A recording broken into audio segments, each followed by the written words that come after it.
안녕하십니까. 2026년 5월 9일 오늘의 시사브리핑 시작하겠습니다. 오늘 집중적으로 짚어볼 이슈는 헌정사상 초유의 사태죠. 바로 대법관 공백 2개월 상황입니다. 대한민국의 최고법원인 대법원의 핵심 자리가 비어있는 이 상황, 도대체 왜 발생했고 또 어떤 파장을 낳고 있는지 객관적인 팩트를 바탕으로 명확하게 짚어보겠습니다. 바로 본론으로 들어가 보죠. 오늘 브리핑에서 다룰 4가지 핵심 포인트입니다. 대법관 공백 사태의 현황부터 시작해서 인사제청이 교착된 원인, 이로 인한 사법부와 국민의 실질적 피해, 그리고 이 갈등의 이면에 있는 배경과 타임라인까지 순차적으로 짚어보겠습니다. 자, 첫 번째 순서입니다. 대법관 공백 사태 현황. 현재 대법원이 정확히 어떤 상황에 놓여 있는지 사실관계부터 확인해 보겠습니다. 여기 숫자 2가 보이실 겁니다. 바로 대법관 자리가 비어있는 기간 2달을 의미합니다. 지난 3월 3일이었죠. 모태학 대법관이 퇴임했지만 후임을 정하는 절차가 계속 지연되면서 오늘에 이르기까지 2달째 대법관 자리가 채워지지 않고 있습니다. 최고법원의 공백이 이렇게까지 길어지는 건 굉장히 이례적인 일입니다. 그런데 상황이 더 우려스러운 이유가 또 있습니다. 당장 다가오는 9월 초에 이흥구 대법관의 퇴임이 예정되어 있거든요. 이르면 이달 안으로 후임 인선 절차가 시작될 거란 전망은 나오지만 지금의 공석 사태가 풀리지 않은 채로 또 다른 퇴임이 겹쳐버리면 대법관 공백은 지금보다 훨씬 더 커지고 장기화될 수밖에 없습니다. 그렇다면 도대체 왜 이런 교착 상태가 벌어지고 있는 걸까요?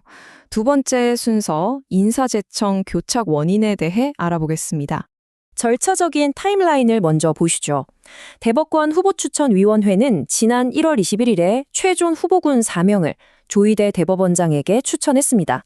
손봉기 대구지법 부장판사, 윤성식 서울고법 부장판사, 박순영 고법판사, 그리고 김민기 고법판사 이렇게 4명이었죠. 통상적으로 대법원장은 이 추천을 받고 1주에서 2주 이내에 최종 1인을 대통령에게 제청해 왔습니다. 하지만 보시다시피 현재는 추천 후 2개월이 넘도록 제청이 이루어지지 않고 멈춰서 있는 겁니다. 시계가 멈춘 핵심적인 이유는 이렇습니다. 헌법상 제청 권한 자체는 대법원장에게 있습니다만 청와대와 협의를 거쳐서 최종 후보를 제청하는 것이 오랜 관례거든요.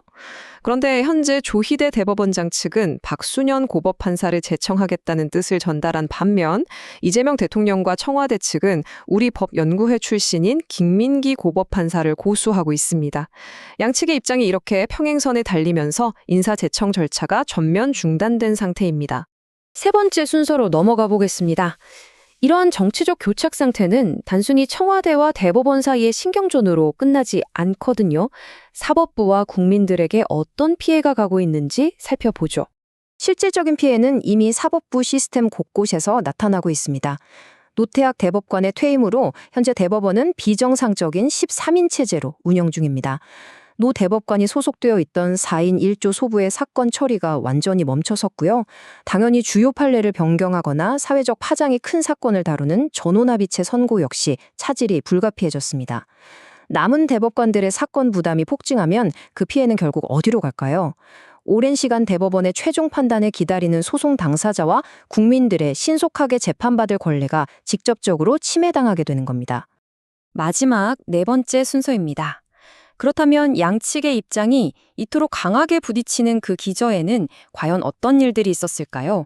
갈등의 배경과 일지를 정리해 보겠습니다. 이 사태가 단기간에 툭 튀어나온 건 아닙니다. 지난해 5월 1일이었죠. 대법원은 당시 대선 중이었던 민주당 이재명 후보의 공직선거법 위반 혐의에 대해 무죄를 선고한 원심 판결을 파기환송했습니다. 이후 여당이 된 민주당은 조희대 대법원장의 사퇴를 요구했고 대법원장이 반대했던 사법부 관련 법 개정을 강행했습니다.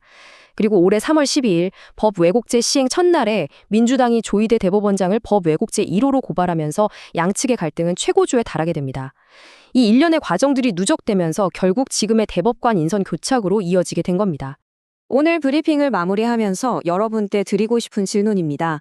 정치적, 제도적 갈등이 빚어낸 사상 초유의 대법관 2개월 공백 사태, 그 이면에 복잡한 셈법이 얽혀있는 가운데 결국 멈춰버린 대법원의 최종 판단을 애타게 기다리고 있는 국민들의 피해는 과연 언제쯤 끝날 수 있을까요?